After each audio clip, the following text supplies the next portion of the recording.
I want to introduce a person that is dear to me. Our keynote speaker tonight is currently the Chief Marketing Officer of the American Massage Council. She also contributes to Massage Today.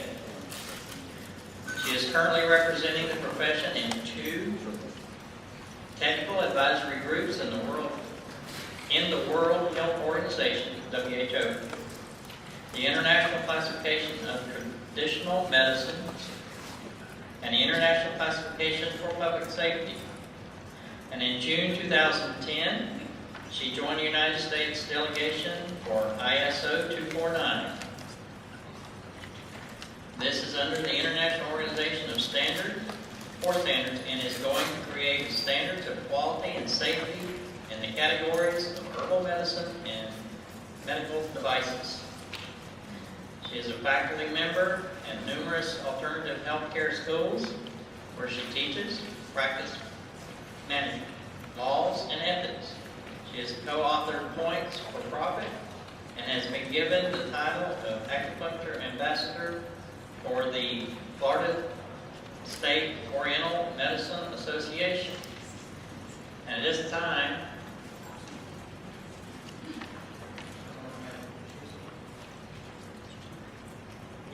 I should have done that.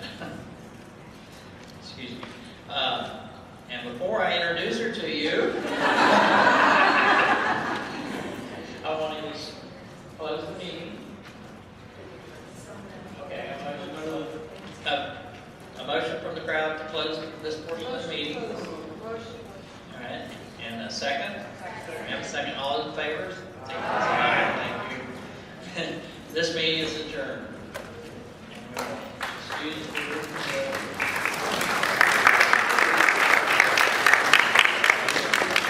It gets better.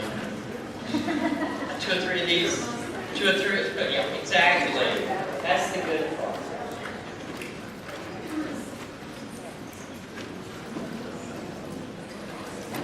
Very good. I'll get all mine.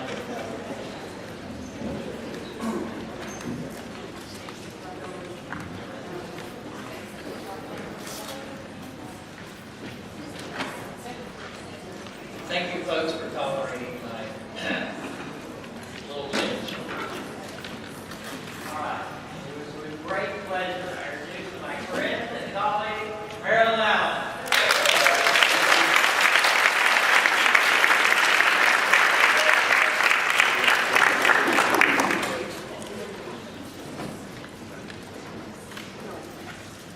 Good evening, and thank you for inviting me. First of all, I do want to say your lobbyists have done an incredible job. Congratulations for beating that bill. Playing in politics is an interesting thing, and many times you don't even know what the background stuff is. But I would encourage you, whether you are an elephant or a donkey, I would encourage you to find out who's running in your district. It isn't hard. Take some other massage therapist with you, take a student from a massage school, and go meet these people. They do not fly. They put on their shoes one at a time, just like you do, and tell them you're their constituent. You represent a number of small businesses in their area. Stuff envelopes for them. It doesn't always take money. They will remember you. Believe me. I know mine in California. He actually parked cars at my wedding when he was in the 9th grade. Now this is his 3rd time through, okay? He's been term limited out. And I said, Chuck, why did you go back into this? He said, because it'll add to my pension. I thought it wasn't that interesting. I can call him on the phone. I can talk to him. I know him by first name.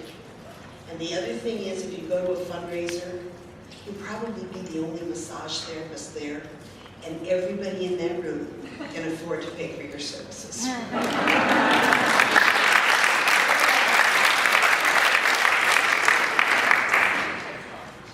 Tonight we're going to talk a little bit about building bridges toward integration, with integration. We can do it. Integration is coming, right? Healthcare is changing worldwide. And it is changing Because this time around, when we're writing new things, new diagnostic codes and various other things, they're including other people, not just the medical doctors. And internationally, the two things that are happening is the World Health Organization is writing right now traditional or international classification of diagnostic codes, and they started with acupuncture codes. And the reason they started with acupuncture codes is because that's the least expensive healthcare to deliver.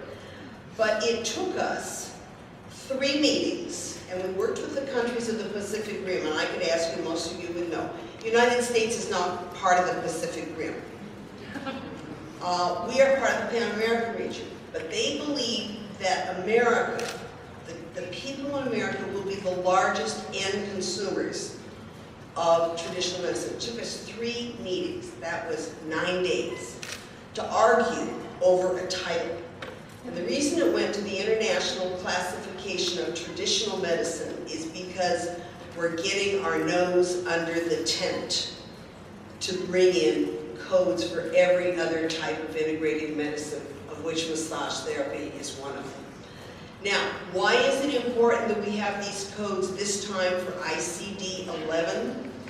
Because this time we're building the codes, and the codes are going to be all done electronically and digitally. That means you won't be buying a big book that has 97124 in it with a code. It's going to be on the internet. It's going to be open to everybody to see. And because of that, there now is a great deal of discussion that we will not do an ICD-12 set of codes. We will be able to bring the new codes. If there's a new disease or a new diagnosis, it'll be able to be put into the codes. And I didn't learn this until I started working on these groups. And I will tell you, I am not a practitioner. I am a very big consumer of your medicine, though. I have just returned today from Grand Cayman, and I went for one reason. I went for the spa at one of the hotels. And I have had a massage every single day for the past week, so I just want you to know.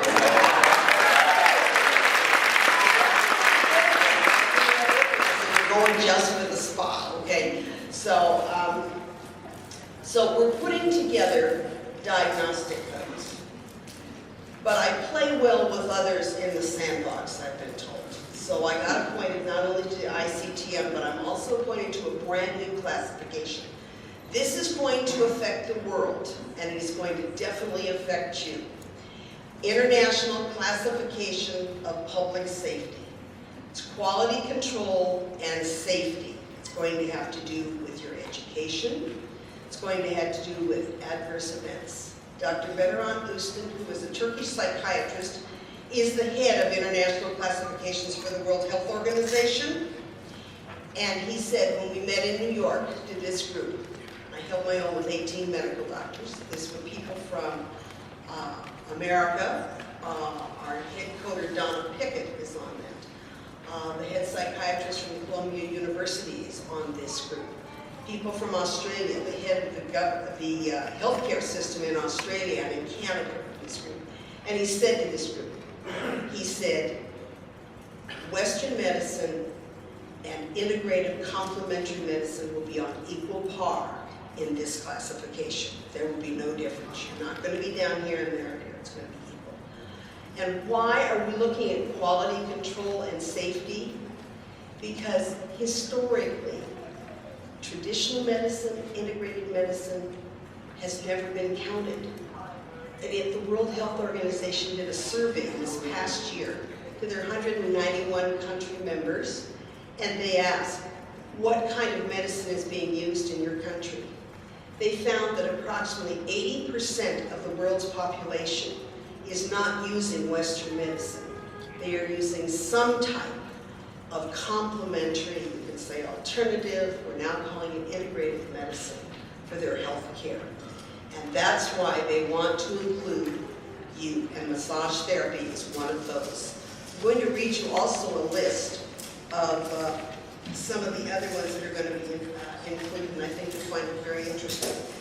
The list, and they're alphabetical. Acupuncture, aromatherapy, biofeedback, energy healing, guided imagery, healing coach, healing touch, herbal consultation, therapeutic yoga, integrative medicine consultations, massage therapy, mind-body therapy, music therapy, nutritional consultation, reflexology, relaxation techniques, spiritual guidance, and exercise therapy. If you can think of anything that hasn't been named, I'll be more than happy to bring it to them. The second group that is looking at these medicines is ISO. And International Organization of Standards is a worldwide thing. There's standards on everything, how to build a building.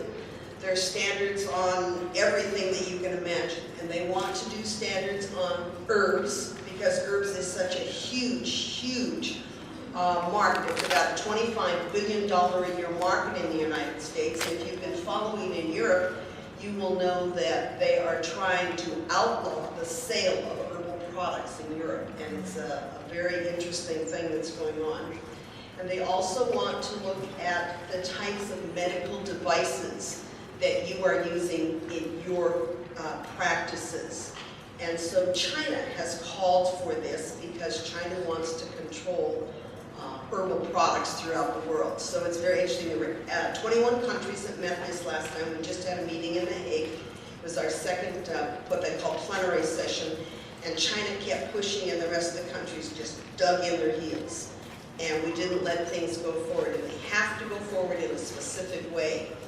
And so I was elected, we had 93 delegates there. I was elected to the Chairman's Advisory Group, which will mean then that the United States will hear about things before you actually go to the meeting and it's gone out for vote. So it's been a very interesting ride to do all of these things. Nationally, I don't know how many of you know, but NIH/NCAM, which is the National Committee for Complementary Alternative Medicine, has launched a website for practitioners of all different complementary medicine providers. And if you're interested, I will give you the website on. Yes, the website is on there. They have gathered together as much evidence-based research that they can find. It is basically designed for practitioners, which is you. So if you need to know something, then you can find it. The three major things that are on there for research are massage, acupuncture, and chiropractic. So it has been up, they have recognized it, they know you're here, and they are working on that. And massage, what we want to know is, will massage be named as an essential benefit in the healthcare plan that is going to be decided in September? A woman named Josephine Briggs, who is the head of MCAM, is going to be deciding what are the essential benefits. So it's something that has to be looked at by you and your profession. There are some definitions of integrated healthcare, which I'm going to read to you, which I think you'll find interesting. What is integrative healthcare?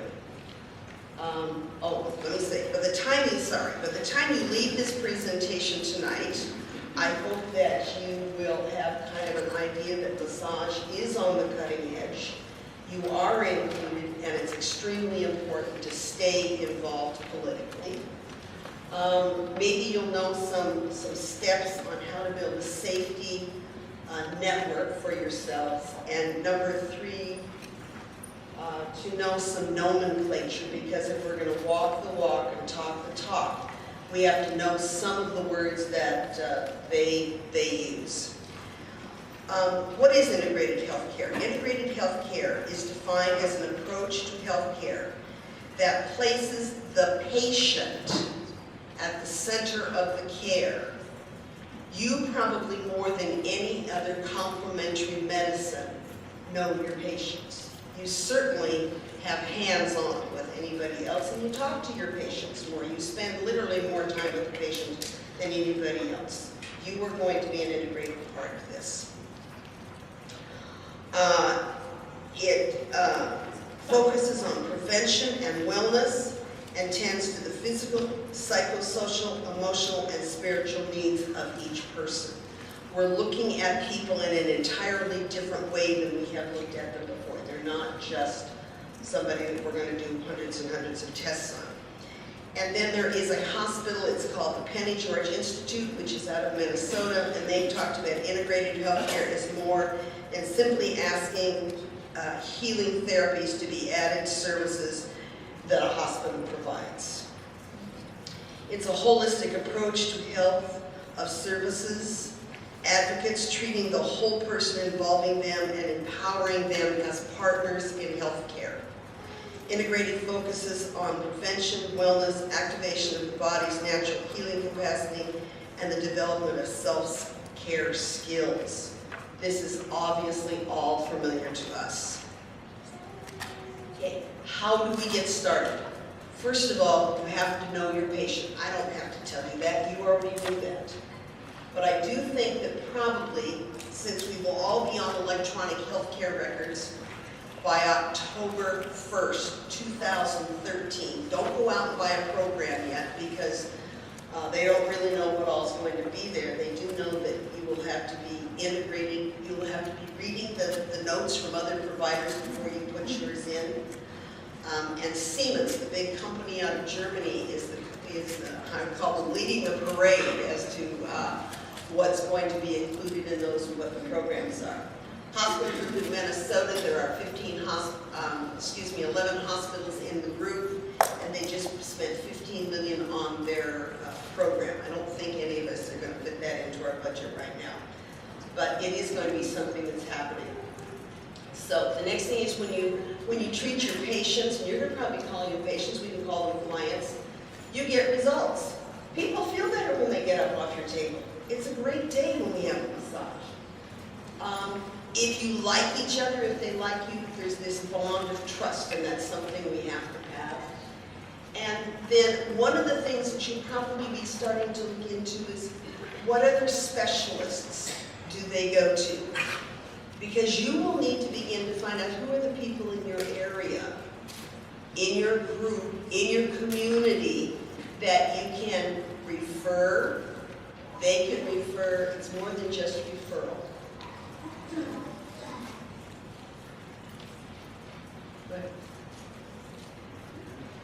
Here's some questions you should ask. Should you treat?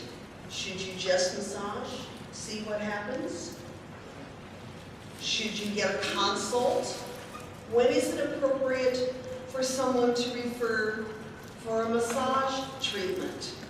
That's something they don't know. I'm working with Cedars-Sinai Hospital in California. They are going to put together an integrated group with their spine center. And so our first meeting was held the other night. There were about 150 people there. There were massage therapists, acupuncturists, and chiropractors. And so they told when it was appropriate to get a consult with a specialist. Our next meeting is going to be when is it appropriate to have a consult with an acupuncturist, a chiropractor, a massage therapist. One of the things we've figured out is that when a person has surgery, and there is no minimally invasive surgery, there is nothing like that. All surgery is invasive. And when you look at some of the things that they do with spines, you go, oh my word. Well, when a patient finishes with surgery, they hurt. They can't go directly to physical therapy. They can't go directly to a chiropractor. But they can go to a massage therapist to begin to aid in the healing. They can go to an acupuncturist. What a great place to be to work in the integrated setting. And when you work with a client, should they be referred out? Do you see something on the skin? Do you feel when you work our muscles and things like that? Do you feel, have you ever found them? Some of you will find things that will have never even thought about showing up on a machine because you touch people. And when we get to integration, do you want to be a practitioner that is involved in the case management? Coordinating with other professionals is an important piece, and it starts one-on-one. Where do you fit in the team? I call it reach out and touch. Okay? And that doesn't mean doing it by email. That means you personally have to reach out and touch. You need to get to know other practitioners of every kind of variety. Ask people in the community. If you go work at a campaign for a candidate, you'd be surprised who's there stuffing envelopes. Be surprised who's making phone calls. Anybody here walk the precincts?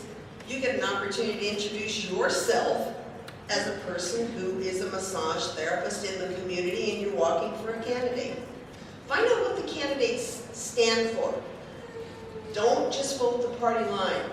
You need to find out if they're going to support your profession. That's extremely important.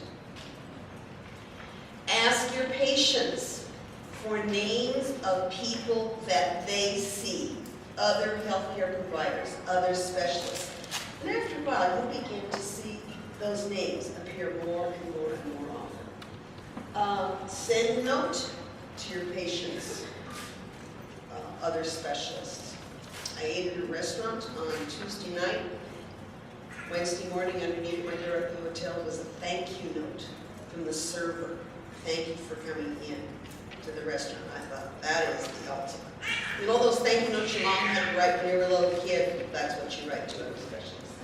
And then if all else fails, and your patient is going to go to a specialist, ask them if you can accompany them. If there's no other way to meet that specialist, that's what you do.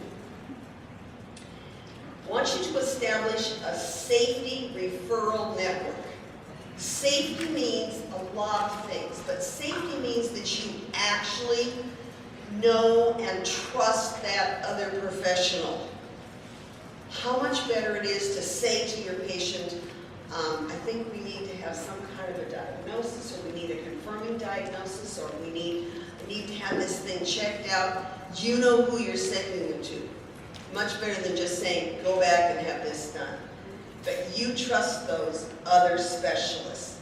You also know that they will take a referral from you and share the information with you. Be sure that your increased skills and knowledge. There's lots of new things coming out, and your profession is on the cutting edge of that. Nothing works on everyone, so you have to have a lot of things in your bag of tricks. And learn from each other. You have a tremendous professional association in this state. I travel around the states, I know. I'm telling you, you guys have the best one, okay? So don't ever think that you don't.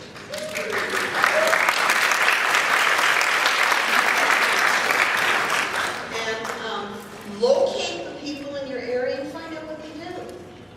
Other medical providers like to tell you things about them. And I want you to realize you are going to be part of a medical team. You're no longer just out there on the fringes. You are part of it. And you're going to be an important part of it. You can do this in a multidisciplinary clinic. You can do it in a hospital setting if you choose. You can do it with lots of other healing arts practitioners. You can do it in a clinic that doesn't have any walls. It's the fact that we are working together. We are a team now, and you are part of the team. Ted Goldstein, who is the head of orthopedic surgery at Cedars-Sinai in Los Angeles, stands up and he said the other night to the room full of complementary medicine practitioners, you're part of our team. Welcome to the team. We need what you have. We need your skills.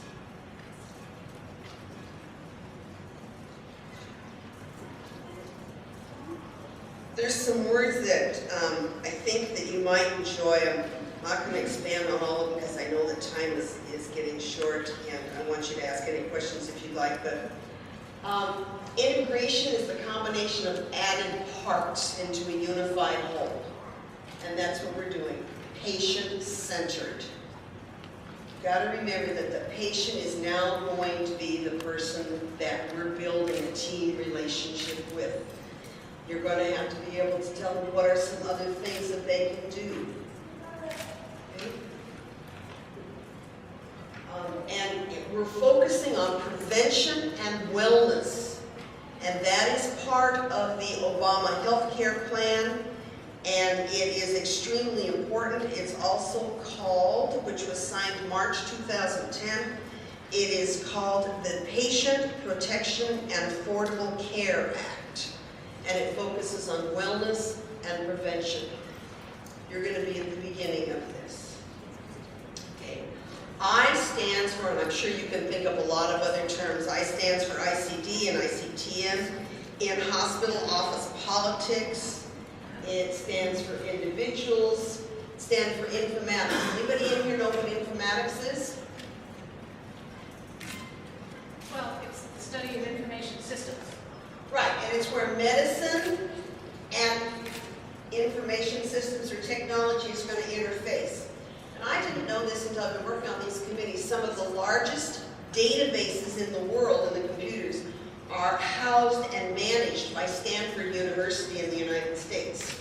Stanford University is the one that is building the system for ICD-11 codes and ICTM. So we have the advantages of being here in the United States, and everything has to be in English. That is the advantage we have, okay? Interesting. How this is all going to work out is going to be a very interesting thing. If you want a copy of this presentation, if you give it to myself, or Ron, or Amy, or Cameron, your card, I will send it all to you. And neatness. If you're going to work in a completely integrated setting, neatness counts. Cleanliness counts. That's safety, quality control. Nomenclature, we have to know some of the words. We have to know what other providers do. Okay. I would venture to say, I'll just use this as an example, there are probably lots of other providers that don't even have a clue what craniosacral work is. They don't understand what you did here tonight. So we have to be able to explain to them as well as them explaining to us. Team, this is a team approach. It's going to be lots of providers working together to choose what is best for the patient. Thankfulness, just thankful that we got included. It's a big thing. Timing, timelines, timeliness. It took 20 years of 2 people pushing at this hospital to get the meeting put together. Amy has been working for almost 4 years now. 10 years to get something going down in Miami. Okay, we have education, extremely important. I'm leaving this conference and going to what they call ACAP, which is a group that is working on competencies for massage schools, chiropractic schools, and acupuncture schools. Our education is extremely important. If you want to go meet your legislator this summer, take them the list of the competencies. They're going to be in massage today within the next month. We have to let our egos go. We kind of bury it a little bit. It's still there. You still have inner strength, but you have to let it go. Energy. We can't go in like, well, you have to have a lot of energy. Entertainment. Yes, they will make fun of us sometimes, and they don't care for us. We might be the butt of their entertainment, but we're there to stay. You have to have enthusiasm, ethics, events. You've got to go to charity events. I heard today you didn't have a pack. It's probably something that needs to be done. You go to legislative events. There again, everybody there can afford your services. It's a massage therapist. Then we have G for gratitude. Good manufacturing procedures is going to be something that came into being within the last 3 years in the United States through the FDA. And goals. What is a goal? Do you have a goal to integrate? Should massage be integrated? Does your professional association have goals to do that? Medical records. Yep, it's going to be there. We're going to have to take those. Referrals, both ways. Regulations, relationships. Everything is built through customer service and close personal relationships. We just heard that from your legislative group. Respect. Your profession is to be respected. You have a place to play in the healthcare arena. Responsibility. That's a hard one to take on. I just taught a class with some acupuncturists, and the reproductive endocrinologist asked them about what would happen if a mistake happened in their practice. It was hard because the responsibility was that to notify the patient. Risk reduction, we need to look at that.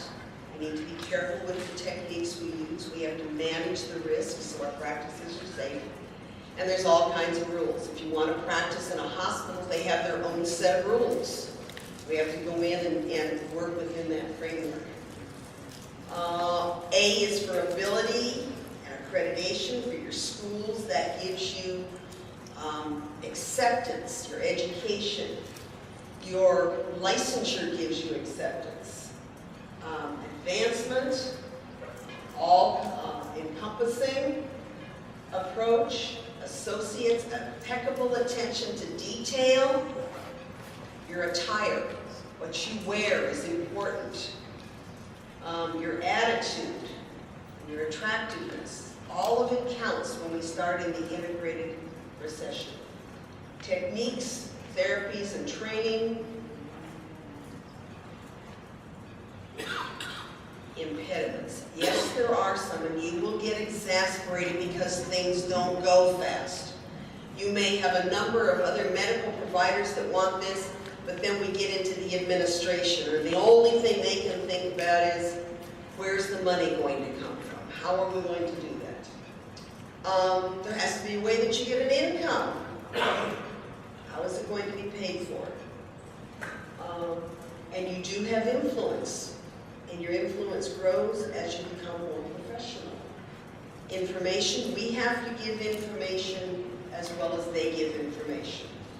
Is insurance going to pay for it? That's a whole other thing we could have a discussion on for probably 2 days. Your intelligence. Do we ask the right kinds of questions?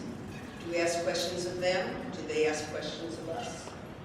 Interventions, what kind of techniques are you using? Is there some kind of research? And everybody wants to hear about research. I think that's why NCAM put the thing together. There's going to be obstacles, whether we like it or not, there's going to be obstacles. Occupational therapists are looking at what you do. Openness, we have to be open. That is where the trust begins, and trust begins when we begin our conversations. Opportunity. This is a tremendous opportunity, ladies and gentlemen, as never before. This is the first time that it's been talked about not only at national level, but on an international level. There's going to be lots of options, different places for people to work and to use their crafts. Osteopaths use you in your practices, and I encourage you to think outside the box. There isn't anything that can't be accomplished. The doors are being opened. We're getting our nose under the tent. This is the year. And then, yes, you're needed. You play a very important role. You do things that other providers cannot do at all. There's going to be new learning on both sides. You're going to have a niche to fill. And you're going to have to take really good notes. And this is a picture of a whale. You're wondering, why have I got a whale? This is a picture of a whale. And the story appeared in the San Francisco Chronicle not too long ago. And this is a female humpback whale. And you're welcome to read it in. She was caught right outside the Golden Gate Bridge, and she was caught in an entanglement of crab traps, nets, and ropes. And ropes were wrapped all around her, hundreds and hundreds of yards of ropes. And there was a fisherman that saw this. And he immediately called an environmental group, and within a very short period of time, there was a team of divers that came, and they quickly assessed that if they were to save her, they would have to dive in the water, and they would have to work as a team, one at a time in various areas. And when they finally freed her, She seemed to circle around like in circles of joy, and then she came up and nudged each one and just pushed them a little way as if to say thank you. And the gentleman who cut the last rope out of her mouth said her eyes were staring at him.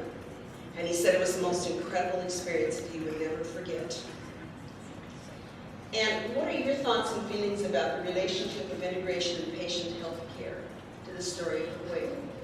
And I look at it in the fact that, first of all, there was one fisherman that didn't walk away from it, but he called a group. He had a safety referral network that he could call. He trusted them and they arrived. They assessed it, even though they went into the team. Each one of them had to work individually.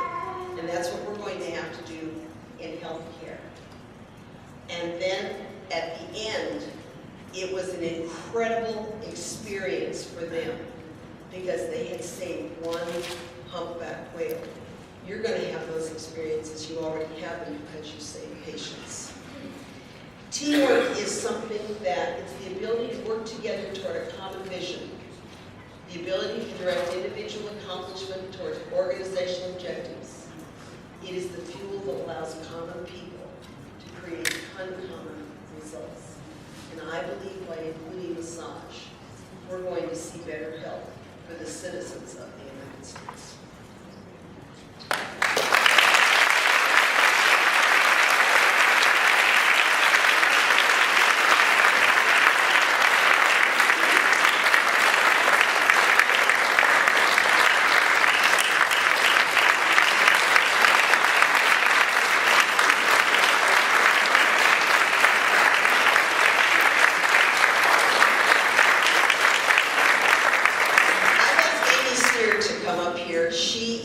She has been the past president of the Acupuncture Association, and they are exhibiting at your seminar this weekend, and she works right now in an integrated breast cancer center in one of the hospitals. And she is working to put together centers within the hospital. I've asked her just to give you a couple thoughts about what she's doing to see. I took the liberty to do this. I think it's okay. Greetings.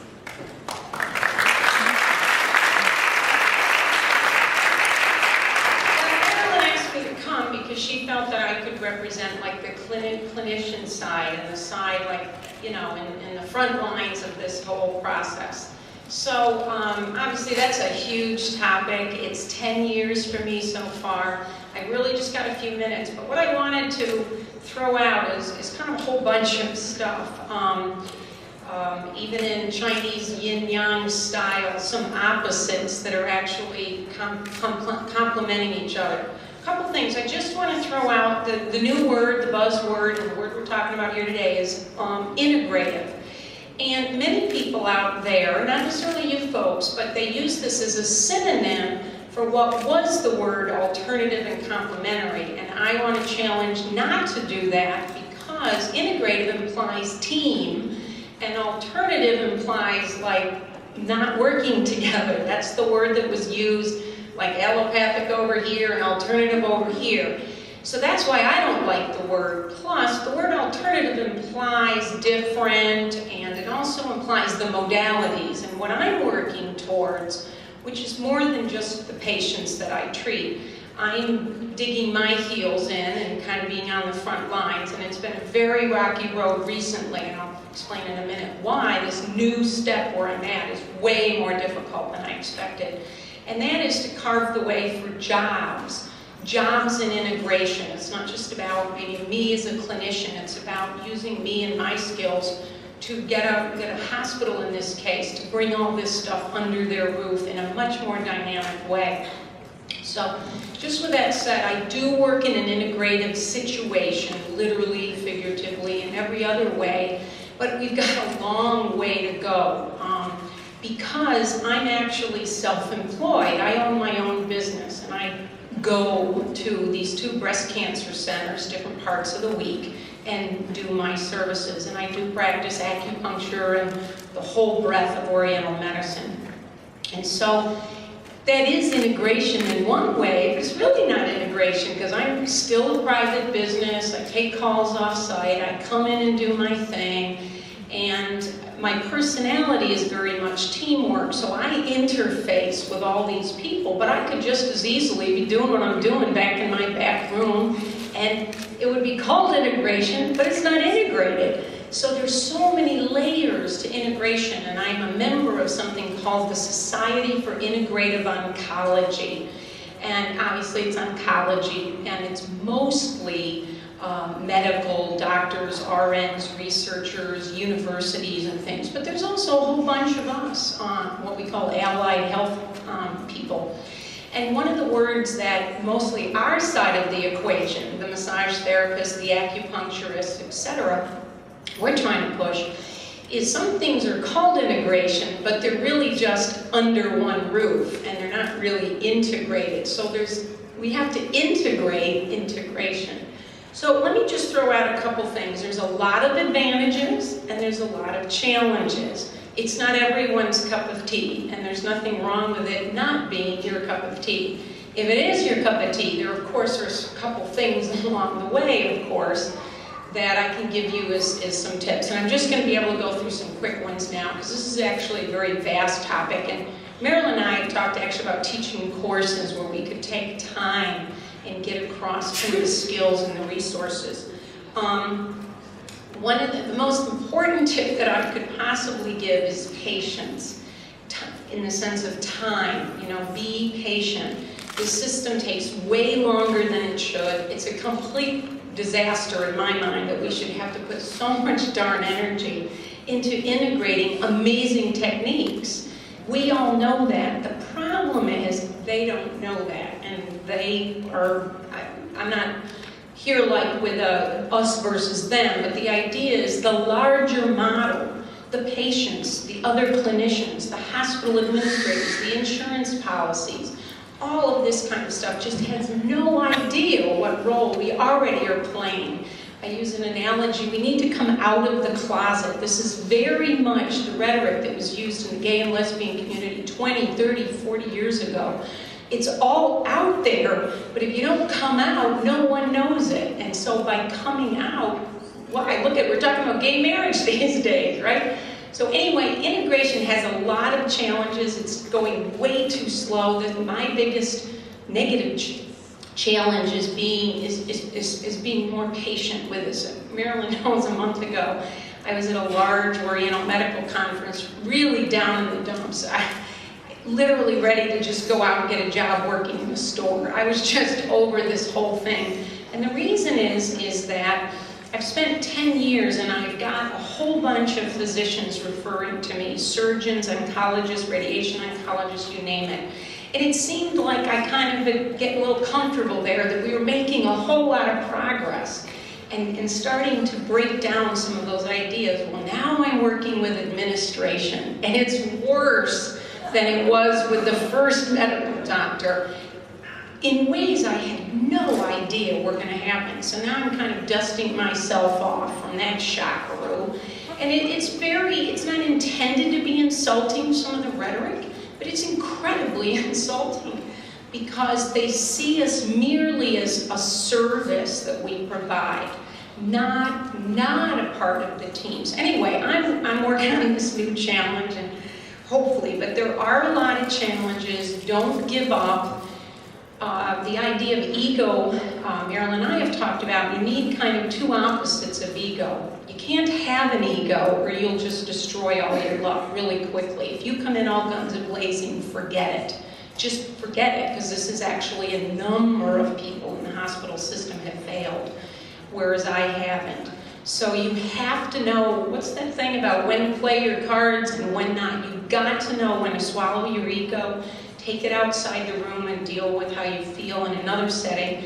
And at the same time, you need some ego, because if you do give up, if you don't have tenacity, the tenacity part of ego, to keep going and keep trying, we're not going to get there. So those are a lot of opposites, when to hang in there, when to let go, when to let go, etc. And a A couple of the most important things to tie it into your legislative topic, when I heard what was going on, I used to be president of the Oriental Medical Association, and we're way behind you in numbers and lobbying efforts and everything, and I worked really hard to institute getting acupuncturists now to make relationships so when there's trouble, you have the relationship. And we saw that today. I heard that in that story, that a lot of what saved the day was relationships that had already been made. You can't wait till the crisis. It's exactly the same in integration. If you already are building relationships, in this case with other people in the healthcare field, when these openings open up, you will be the natural person that they'll turn to. Because there's not going to be any shortage of us out there clamoring for those one position here and one position there. And so relationships, genuine, I don't mean kind of sucking up to people for bad intent, but real, true relationships, volunteering, doing things for free, helping people, stepping out on a limb when it's needed. These are the relationships that are breaking down the barriers. I can see that. And so anyway, I hope any of that is helpful. It looks like we're at time. So really just keep doing what you're doing with excellence in all the words that Marilyn indicated. And if we can work together, and together means osteopaths, PTs, massage therapists, acupuncturists, chiropractors, all of the very enlightened medical doctors working together will accomplish it. That's it.